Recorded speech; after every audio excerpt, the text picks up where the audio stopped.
Hey guys, Tegan here, and in this video we're going to go through how to get over broken waves or whitewater waves when kiting in the surf. In this video we're going to specifically go over how to get over smaller whitewaters or foamies as they're called. I'm going to do a separate video on how to get over big whitewater waves or big broken waves. So there are really two options that you have in terms of getting over a whitewater wave. The first option is to simply ride over that wave, and that is the more beginner orientated option. Then the second option, which is a more advanced option, is to pop over that wave. And by popping over a small foamy or small whitewater, it's an awesome way to keep your speed when kiting through the surf. So diving straight into that first option, what makes it so tricky to get through a broken wave or whitewater wave? And that is obviously because that wave has broken and the water is kind of getting caught in front of itself as the wave rolls in. That first pocket of white water that you hit is obviously incredibly turbulent and full of bubbles and air, and that's obviously what makes it white. And as a beginner, it can be quite tricky to keep your balance when going through or going over that turbulent section of white water. Now, the first option is obviously riding over that whitewater wave. And when you ride over a whitewater wave, there are really two things that you need to keep in mind. The first is keep your kite high, and the second is keep your weight on your back foot. So diving into that first point, which is keeping your kite high, why would we need to keep our kite high? If we keep our kite high, obviously the pull of the kite is vertical, and that acts directly against the pull of gravity that is trying to pull us down into the water. By keeping our kite high, it therefore kind of makes us lighter on the water. And if we are lighter on the water, as we go through that very bubbly and turbulent section of water, if we are lighter on the water, it obviously makes it easier for us to go over that turbulent section of water without sinking into that turbulent section. Following on from that, if the kite is high, you can also kind of control the amount of weightlessness that you have as you go over that wave by simply sheeting the bar in and out. Another reason for keeping the kite high is it makes it a lot easier for you to slow down before going over that wave. Obviously, if you hit a whitewater wave going too fast, that'll knock you out of control. So keeping the kite high obviously allows you to slow down more effectively. You can also edge harder with your board to slow down before going over that whitewater wave to remain in control as you go over that wave. Now, as mentioned earlier, the second factor in that process of riding over a small whitewater wave is to keep your weight on your back foot. Why this is important is because if you keep your weight on your back foot, what that does is it raises the nose of your board, kind of like this. Why that's important is if you don't raise the nose of your board would simply get stuck in that whitewater wave and you'd simply topple over. So by keeping your weight on your back foot, you kind of raise the nose of the board. By raising the nose of your board, it makes it a lot easier for you to ride up and over that turbulent whitewater section of the wave, and then obviously carry on riding after that. Now, the second option that you have to get over a small whitewater wave, again, which is a bit more of an advanced technique, is to pop over that wave. And again, why that's so important or effective is it allows you to keep your speed when riding through the surf. So you can simply ride, hop over that wave, and carry on riding as if the wave wasn't even there. So this pop follows the same pop that a lot of other guys have obviously taught across YouTube. But how this process works is as you edging and riding through the water, what you do is edge upwind quite sharply and quite suddenly and dig that edge quite deeply into the water. What that does is it builds up energy in the board and water system, which you can then release by kind of lifting your front foot and kicking down your back foot at the same time to kind of shoot the board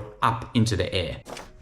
Just one quick addition to that I forgot to actually mention in the edit is when you pop and you follow the process of kind of carving that board quite aggressively in the water and then kicking with your back foot, lifting up your front foot to shoot your board into the air, combine that with sheeting in the bar slightly, just kind of a little pop with the bar. And what that does is it helps kind of kick you up into the air a lot more effectively than, just using that kick from the board to get you over that wave. So hopefully that was a help, and back to the video. This will take time and practice to learn, but you will learn this with more time on the water. So hopefully that was a help. Hope you liked this. Like and subscribe if you did, and we'll see you in the next one. Bye for now.